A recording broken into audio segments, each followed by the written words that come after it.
तो आज हम आपके लिए लेकर आए हैं प्रैक्टिस सेट है चैप्टर 9 का और चैप्टर का नेम है method of separation in daily life. तो हमारे दैनिक जीवन में जो पृथक्करण की विधियां हैं, सेपरेशन मतलब पृथक्करण अलग अलग करना, मेथड उसकी मेथड मतलब विधियां। तो कर लेते हैं फटाफट से क्वेश्चन। मल्टीपल चॉइस क्वेश्चन है आपके, फर्स्ट 5 जो है मल्टीपल चॉइस क्वेश्चन है, इनको हम MCQ कहते हैं शॉर्ट फॉर्म में। तो हमारा first question is the process of the filtration is use to separate which mixture. इसमें से हमें ये जो 4 ऑप्शन दिए गए हैं, इसमें से हमें ढूंढना है कि प्रोसेस फिल्ट्रेशन का प्रोसेस हम किस चीज़ को अलग करने के लिए लगाते हैं। तो sugar and water in the tea, no. Tea leaves and the water, यहाँ वाटर की जगह बेटा आपका वाटर की जगह यहाँ पर टी भी लिख सकते हैं वो पेपर में, ठीक है। टी लीव्स और टी को अलग करने के लिए फिल्ट्रेशन यूज होता है। साल्ट एंड वाटर को लिए डिजोल्व शुगर एंड वाटर। तो बेटा इसमें किस में यूज होगा आपका प्रोसेस ऑफ फिल्ट्रेशन, वो आपका यूज होगा टी लीव्स एंड टी को अलग करने में, ठीक है। अब नेक्स्ट है आपका what is the method call to extract the butter from the milk.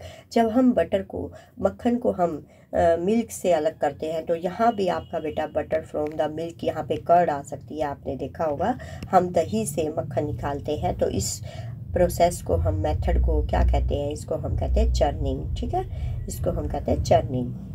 Next है आपका which method is use to separate the salt and water. तो सॉल्ट एंड वाटर को अलग करने के लिए किस मेथड का यूज़ करते हैं, वो होता है इवेपोरेशन। अब इवेपोरेशन मेथड में क्या होता है बेटा, हम गर्म करते हैं पानी को जिसमें नमक मिला होता है, और पानी को जब हम गर्म करते हैं तो पानी तो भाप बन के उड़ जाता है, स्टीम बन के उड़ जाता है, और जो साल्ट है आपका वो उस बर्तन की तली पर रह जाता है। आपने गर्मियों में देखा भी होगा बेटा, जब आप चिड़िया का पानी रखते हैं तो उसमें क्या होता है, पानी सूख जाता है और वाइट सा आपकी प्लेट पर बच जाता है। तो वो वाइट क्या होता है, वो साल्ट होता है, ठीक है। अगर आप साल्ट नहीं भी मिलाएंगे तो भी पानी में थोड़ा साल्ट होता है।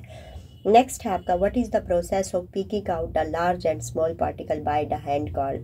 जब हम छोटे छोटे बड़े बड़े पार्टिकल निकालते हैं, अपने हाथ से चुनते हैं किसी चीज़ में, पिकिंग मतलब चुनना, तो इस प्रोसेस को हम क्या कहते हैं, हैंड पिकिंग। ये हैंड पिकिंग कहाँ यूज़ होता है बेटा, आप जब चावल राइस से, पल्सीज से जब आपकी मम्मी कंकड़ पत्थर निकालती है तो to pick the stones from the rice और पल्सीज, ये इसका एग्जाम्पल होता है, इसको हम हैंड पिकिंग कहते हैं। नेक्स्ट है आपका which tool is use to separate the butter milk and butter from the curd. अब कौन सा टूल यूज़ किया जाता है, उसको हमने प्रोसेस को चर्निंग नाम दिया था और टूल को हम नाम देते हैं चर्नर, ठीक है बेटा। आपने देखा होगा मम्मी या दादी जी को दूध में से, दही में से घी निकालते हुए, है ना। दूध में से हम निकालेंगे वो मलाई, हमारे थोड़ा सा मक्खन बन जाती है, और दही में से तो पूरा मक्खन आता है ना। नेक्स्ट है आपका फिल इन द ब्लैंक्स है, dash is used in the process of filtration. तो फिल्ट्रेशन में किसका यूज़ किया जाता है, वो होता है फिल्टर पेपर का यूज़ किया जाता है। नेक्स्ट है dash method is use to separate the salt dissolve in water. ये अभी आपको ऊपर समझाया था। तो साल्ट को अगर हमने पानी में से अलग करना है तो उसके लिए हम इवेपोरेशन यूज़ करते हैं। The process of dash is use to extract the butter from the milk और कर्ड, कर्ड भी लिखा हो सकता है यहाँ पे, तो चर्निंग लिखेंगे आप, ठीक है, चर्निंग याद रखना है बेटा आपको। Filtration is used only to separate the solid liquid mixture. ये कह रहा है कि फिल्ट्रेशन को हम केवल सॉलिड लिक्विड मिक्सचर को ही अलग करने के लिए यूज कर सकते हैं। नहीं बेटा, ऐसा नहीं होता। हम फिल्ट्रेशन को अगर हमारे पास सॉलिड है तब भी यूज कर सकते हैं, तो इसलिए ये फॉल्स रहेगा। नेक्स्ट है आपका sugar dissolve in water can be separated by churning. ये बिल्कुल गलत है। आपने देखा, हमने बटर को एक्सट्रैक्ट कराया फ्रॉम द मिल्क और कर्ड से। जब शुगर डिजोल्व होगी वाटर में तो इसके लिए हम इवेपोरेशन और डिस्टिलेशन का यूज़ करेंगे, ठीक है बेटा। अब नेक्स्ट देख लीजिए, शॉर्ट आंसर क्वेश्चन है आपके। Give one example of the hand picking method. Hand picking method का आपने एग्जांपल देना है, तो वो अभी आपको मैंने बताया भी था ऊपर। Separating the stone from the rice और पल्सीज, ये आपका एग्जाम्पल रहेगा। नेक्स्ट है आपका differentiate between the filtration and the sieving. Filtration मतलब होता है छानना, और सीविंग मतलब जैसे आप छलनी में से जब आटे को छानते हैं तो वो सीविंग होता है, रेत को छानते हैं ये सीविंग होता है। फिल्ट्रेशन है जैसे आपने लिक्विड में से सॉलिड को निकाला तो वो फिल्ट्रेशन हो गया आपका। यहाँ आप देख सकते हो, ये मैंने इसका नीचे आंसर लिख दिया है, difference between the filtration and the sieving, ठीक है बेटा। यहाँ इसकी पिक्चर भी लगाई है, आप इस पिक्चर को भी देख सकते हैं और पेपर में बना के आ सकते हैं, तो आपके फुल मार्क्स आएंगे अगर आप पिक्चर भी ड्रॉ करते हैं। तो फिल्ट्रेशन क्या होता है, filtration is a method use to separate the insoluble solid from the liquid using a filter medium. ये हमने फ़िल्टर पेपर बीच में लगाया, ये मिट्टी को हम यहाँ पर छान रहे हैं। तो मिट्टी क्या हो गई बेटा, पानी में पानी तो नीचे आ गया और मिट्टी यहाँ पर इस फ़िल्टर पेपर पर आ गई। ठीक है, ये होता है हमारा फिल्ट्रेशन। नेक्स्ट इसमें हम लिख भी सकते हैं, एग्जाम्पल भी लिख सकते हैं, to separate the tea leaves from the tea. चाय को भी जब छानते हो तो वो भी हम किसका यूज़ करते हैं, फिल्ट्रेशन का यूज़ करते हैं। जैसे आप सोच लीजिए चाय है तो ये चाय पत्ती है ना, इसमें चाय पत्ती जो है आपके फ़िल्टर पेपर पे रह जाएगी। आप घर में छलनी का यूज़ भी करते हैं यहाँ पर। अब सीविंग देख लीजिए, जो आप आटा छानते हैं, आपकी मम्मी, या मिट्टी भी छान सकते हैं आप, रेत भी छान सकते हैं ना। तो ये लार्जर पार्टिकल जो होते हैं ये ऊपर रह जाएंगे और जो फाइन पार्टिकल, छोटे छोटे जो महीन पार्टिकल होते हैं वो नीचे आ जाएंगे। ठीक है, और ये सीव जो हमने यूज़ किया, इस बर्तन को हम कहते हैं सीव, छलनी यानी कि, और प्रोसेस को हम कहते हैं सीविंग। तो सीविंग क्या होता है, sieving is a method use to separate the solid particle of the different sizes. Different size के सॉलिड पार्टिकल होते हैं। इसमें देख रहे हो आप, मिट्टी में जैसे बड़े कण होते हैं, छोटे कण होते हैं, तो बड़े वाली जो चीज़ें होती है वो ऊपर रह जाती है। और यूजिंग ए सीव, सीव जो होती है उसमें क्या होते हैं, होल्स होते हैं, और स्पेसिफिक साइजेस के होल होते हैं, इसमें छेद होते हैं।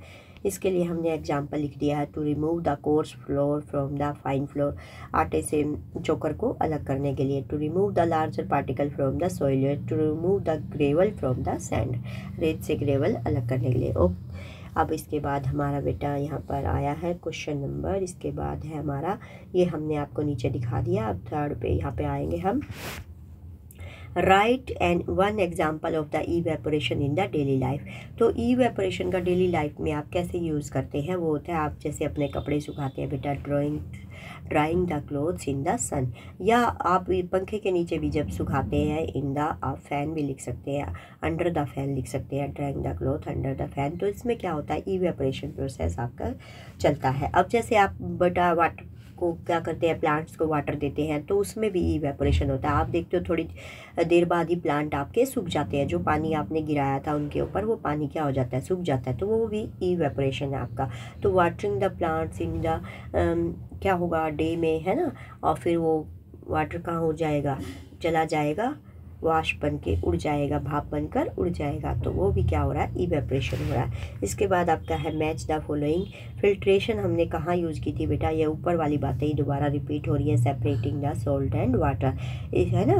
इवेपोरेशन यहाँ पर यूज़ हो रही है, सेपरेटिंग द, पीछे वो गलत बोल गई बेटा मैं, फिल्ट्रेशन हमने यूज़ की थी separating the tea leaves from the T, या इन द टी। इसके बाद इवेपोरेशन जो है separating the salt and water. इसके बाद चर्निंग जो है आपका, चर्निंग कहाँ यूज़ किया हमने, separating the butter from the milk और कर्ड लिख सकते हैं। हैंड पिकिंग किस में यूज़ किया, removing the stone from the rice. तो आपको याद रखना है बेटा, यहाँ पर मैंने इनके लिख भी दिया है। फर्स्ट को हमें किसे मैच करना है, बी से, सेकंड को हमें सी से मैच करना है, थर्ड को हमें डी से मैच करना है, और फर्स्ट वाले जो आपका फोर्थ वाला है इसको हमें ए से मैच करना है। इसके बाद केस स्टडी क्वेश्चन है आपका, इसमें सिचुएशन दी गई है आपको, Reema used hand picking to remove the small stone from the rice at home. Reema क्या कर रही है, हैंड पिकिंग मतलब हाथ से चुन रही है स्मॉल स्टोन को फ्रॉम द राइस, चावल से। While cooking she used a sieve to separate the tea leaves. और जब वो कुकिंग कर रही है तो वो क्या कर रही है, एक सीव का यूज कर रही है, किसको अलग करने के लिए, टी लीव्स को अलग करने के लिए। How many method did Reema used and what are their name. तो आप देख रहे हो बेटा, रीमा ने 2 मेथड यूज़ करे हैं, एक तो स्टोन को अलग किया राइस से, एक उसने सीव यूज़ किया है सेपरेट करने के लिए टी लीव्स को। तो 2 काम करे उसने, एक तो चाय को छाना है, एक उसने दाल को साफ़ किया या चावल को साफ़ किया है। तो इसमें 2 मेथड यूज़ किया, रीमा यूज 2 मेथड। नेम क्या है, हैंड पिकिंग और सीविंग। हैंड पिकिंग कब हुई, जब उसने रिमूव करे small stone from the rice, और सीविंग कब है, जब उसने यूज करी sieve to separate the tea leaves. उसके बाद है why is it necessary to use this method, क्यों जरूरी है इन मेथड को यूज़ करना, क्यों आवश्यक है। To separate the undesirable component, जो अवांछनीय पदार्थ होते हैं बेटा उनको अलग करने के लिए इसका यूज़ किया जाता है। From a mixture to obtain, क्या हम प्राप्त करते हैं, प्योर एंड यूजेबल सब्सटेंस। तो ये 2 चीज़ें हमें मिलती है, एक तो अवांछनीय पदार्थ अलग हो जाते हैं और एक हमें यूज़ करने योग्य पदार्थ प्राप्त होता है, इसलिए हम इसको यूज़ करते हैं इन मेथड्स को। ओके बेटा, बाय बाय। नेक्स्ट वीडियो में फिर से मिलेगी आपसे सुदेश मैम। बाय बेटा। वीडियो अच्छी लगे तो लाइक शेयर और सब्सक्राइब करना मत भूलिएगा। बाय बेटा।